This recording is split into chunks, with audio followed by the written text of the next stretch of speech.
Friends, राज इतिहास के इस यूट्यूब चैनल पर आप सभी का स्वागत है। और ऊंचा हो गया है माउंट एवरेस्ट। 66 साल में बढ़ गया है 86 सेंटीमीटर का कद। दुनिया की सबसे ऊंची पर्वत माउंट एवरेस्ट अब और भी ऊंचा हो गया है। नेपाल और चीन ने मिलकर पिछले एक साल से माउंट एवरेस्ट की नई ऊंचाई पर स्टडी कर रहे थे। नेपाल सरकार ने माउंट एवरेस्ट की संशोधित ऊंचाई को लेकर खुलासा किया है। नेपाल के विदेश मंत्री प्रदीप कुमार और चीन के विदेश मंत्री वांग यी ने बताया कि माउंट एवरेस्ट की ऊंचाई में इजाफा हो गया है। 86 सेंटीमीटर बढ़ गई है ऊंचाई। 15 साल पहले नेपाल में आए विनाशकारी भूकंप के बाद माउंट एवरेस्ट की ऊंचाई अब 8,848.86 मीटर हो गई है। अभी तक इसकी ऊंचाई 8,848 मीटर थी। नेपाल सरकार ने इस खुलासे के बाद दुनिया की सबसे ऊंची चोटी अब 0.86 मीटर और ऊंची हो गई है। माउंट एवरेस्ट की ऊंचाई इससे पहले 1954 में मापी गई थी। सर्वे ऑफ इंडिया ने 66 साल पहले 1954 में माउंट एवरेस्ट की ऊंचाई 8,848 मीटर मापी थी। 2015 में नेपाल में आए भूकंप के बाद माउंट एवरेस्ट की ऊंचाई बढ़ने की चर्चा जोरों पर थी। नेपाल सरकार ने एवरेस्ट की ऊंचाई फिर से नापने का फैसला किया था। नेपाल सरकार ने चीन की टीम के साथ मिलकर ऊंचाई नापने का काम किया। साल 2015 में आए विनाशकारी भूकंप के बाद भारत सरकार ने नेपाल के समक्ष माउंट एवरेस्ट को फिर से ऊंचाई नापने की बात कही थी, लेकिन नेपाल सरकार ने चीन के साथ मिलकर एवरेस्ट को नापने के काम को अंजाम दिया। माउंट एवरेस्ट को नापने के लिए नेपाल और चीन के बीच एक समझौता ज्ञापन भी हुआ था। हिमालय पर रिसर्च करने वाली कई संस्थानों और वैज्ञानिकों ने भी कहा था कि हिमालय पर्वत श्रृंखला में मौजूद दुनिया की सबसे ऊंची चोटी माउंट एवरेस्ट की ऊंचाई लगातार बढ़ रही है।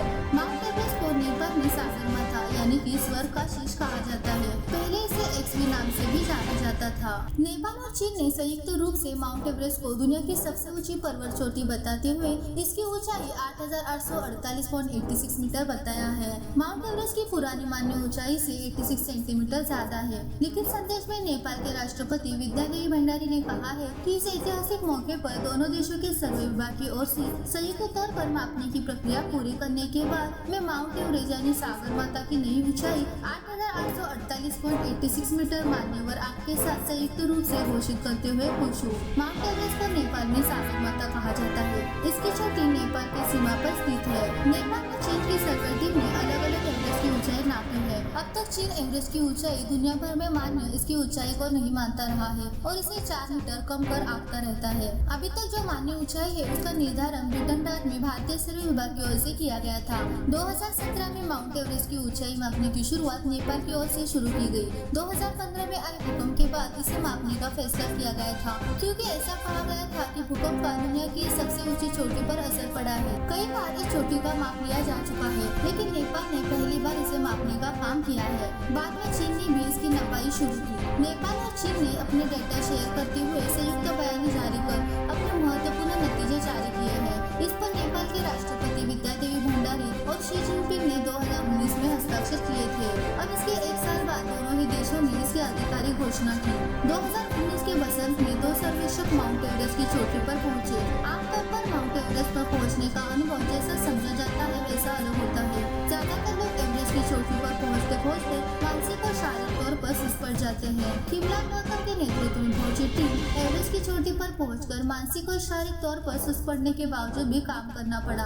गौतम ने कहा है कि सबसे ऊंची चोटी को मापना हमारे लिए एक बड़ी उपलब्धि है। हमारे लिए चोटी पर पहुंचना बस शुरुआत भर था। उनकी टीम ने एवरेस्ट की चोटी पर 2 घंटे तक जीपीएस ट्रैकिंग सिस्टम की मदद से माप ली। यह उपकरण नेपाल में अलग अलग जगहों पर दूसरे 8 ग्लोबल नेविगेशन सैटेलाइट सिस्टम के साथ तालमेल मिलाते हुए काम करता है। सैटेलाइट नेटवर्क के आधार पर जीपीएस एंटीना वास्तविक स्थिति को रिकॉर्ड करता है। यूनिवर्सिटी ऑफ कोलोराडो बोल्डर में भूगर्भ विज्ञान के प्रोफेसर पीटर का मानना है कि जीपीएस की मदद से कोई पृथ्वी के केंद्र से 1 सेंटीमीटर या उससे कम की अनिश्चितता से ऊंचाई माप सकता है।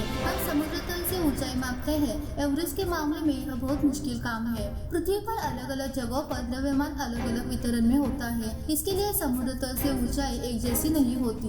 एवरेस्ट में नेतृत्व कर रहे गौतम बताते हैं, इसलिए यह सबसे संभावित ऊंचाई होती है। लेकिन हमने जिस तकनीकी को अपना है, हमारा दावा ये है कि ये अब तक की सबसे सटीक ऊंचाई है। इस सर्वे की सबसे अहम बात यह है कि सर्वे की टीम ने डेटा इकट्ठा करने के लिए उस वक्त का इस्तेमाल किया है जिस वक्त पर ज्यादा से ज्यादा आंकड़े इकट्ठा किए जा सकते हैं।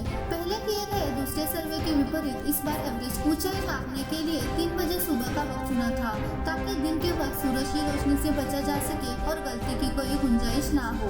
एवरेस्ट को लेकर जो आंकड़े इस सर्वे में पेश किए गए हैं वो सबसे सटीक माने जा रहे हैं, क्योंकि इसमें कई तरह की तकनीकी का इस्तेमाल किया गया है। हिमालय की उत्पत्ति 5 करोड़ वर्ष पूर्व कई भूकंपों की वजह से हुई है। यूनिवर्सिटी ऑफ ऑक्सफोर्ड के अर्थ साइंस के प्रोफेसर माइक का कहना है कि 2015 के भूकंप के दौरान नेपाल उत्तर दक्षिण की ओर हिमालय के देशांतर पर 1 मीटर तक खिसक गया था। काठमांडू घाटी के उत्तर की पहाड़ियां 1 मीटर तक उठ गई थी। नेपाली अधिकारियों ने बताया है कि इस बार के नाम में स्नो कैप को शामिल किया गया है। इस पर प्रोफेसर माइक कहते हैं एवरेस्ट की चोटी पर हर मौसम में कई मीटर ऊंचाई वाले स्नो कैप में अंतर आ जाता है। मानसून के दौरान होने वाली बर्फबारी की वजह से 2 से 3 मीटर तक स्नो कैप बढ़ जाती है। हालांकि आमतौर पर पश्चिम से पूर्व की ओर चलने वाली हवा इसे तुरंत नष्ट कर देती है। तो इस तरह से नेपाल और चीन ने संयुक्त रूप से माउंट एवरेस्ट को दुनिया की सबसे ऊंची पर्वत चोटी बताते हुए इसकी ऊंचाई 8,848.86 मीटर बताया है। यह माउंट एवरेस्ट की पुरानी मान्य ऊंचाई से 86 सेंटीमीटर ज्यादा है। आई होप कि आज का वीडियो आपको पसंद आया होगा। अगर आज का वीडियो आपको पसंद आया है तो हमारे चैनल को सब्सक्राइब करें, लाइक कीजिए और शेयर करना ना भूलें। अगली बार मिलेंगे ऐसे इंटरेस्टिंग वीडियो के साथ। Thank you.